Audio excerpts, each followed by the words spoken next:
Olsen, and I am the author of Confessions of an RX Drug Pusher. I'm a 15-year veteran of the pharmaceutical industry, and I left in the year 2000. And what I would like to do today is I would like to dispel the myth that the pharmaceutical industry is in the business of health and healing. Because in fact, what the pharmaceutical industry is in the business of doing is disease maintenance and symptoms management. They are not in the business to cure cancer, to cure Alzheimer's, to cure heart disease, because if they were, they would be in the business of putting themselves out of business, and that in fact doesn't make sense. I don't want people thinking that I am a conspiracy theorist, because in fact there is no theory behind what I'm telling you. It's all provable.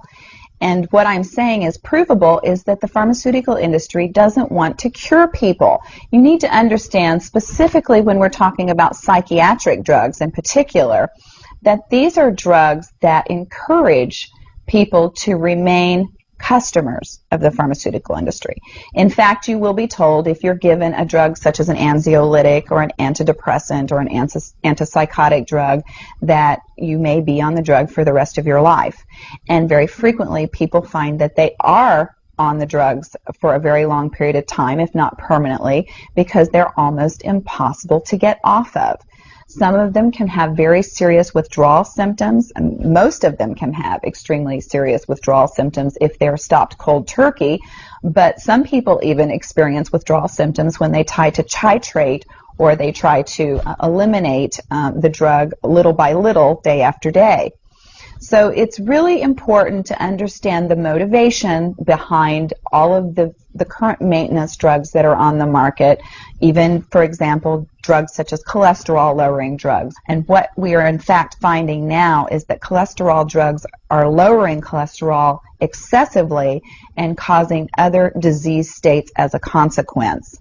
So you need to be careful about trying to take drugs in order to remain healthy, because you're never going to have anyone come to you and tell you that the drugs are always tried against a placebo in clinical trials. What a placebo is a sugar pill.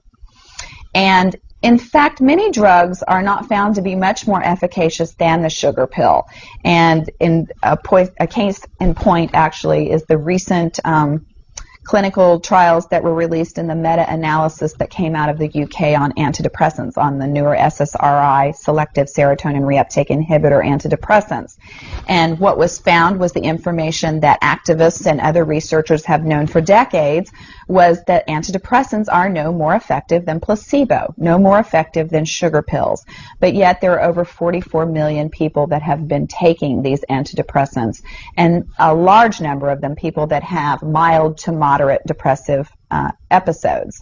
In fact, they prove that the antidepressants were not effective in anyone with the exception of some of the most severely depressed patients. And I can tell you from personal experience that there are a number of things that depressed patients can do to improve their mental status aside from drugs that are quite effective and in fact more effective than placebo. Another recent study that was released showed that exercise was in fact more effective than either placebo or the antidepressant drug that they were compared to. But just like Bill Maher said in his show, you know, we're never going to hear any ads on television that are sponsored by anybody saying, you know, the New England Journal just announced that exercise is twice as effective as antidepressants in curing depression. Ask your doctor if getting your butt off the couch is right for you. You know, you're never going to get that kind of good information, fair, balanced information, as long as pharma is funding the major TV stations, the advertising that supports those television stations, the major journals, and all of the advertising that supports the major journals. You just have to be commonsensical people and understand that the pharmaceutical industry makes 5 to 6 times the amount of money as any of the other Fortune 500 companies in the United States of America. They are not going to easily or readily give up that income, and we are in fact considered a human commodity. Our loved ones, our children, our elderly are considered cash cows that are preyed upon by pharmaceutical reps such as myself, who are encouraged to go in and build market shares without thinking about the consequences to patients, without knowing the misinformation that they are distributing, without being aware that the clinical data has been contrived, or that the patient populations have been cherry-picked, or that the side effects have been minimized and reported in such a manner that it doesn't present the information correctly. I spent 15 years in this industry. I was one of the best, but I'm here to tell you that the industry has run amok, that we are at a severe crossroads in this nation, and that we have got to take our power back, and we have got to start making the pharmaceutical industry accountable for their actions and for the defective products that they're putting on the market.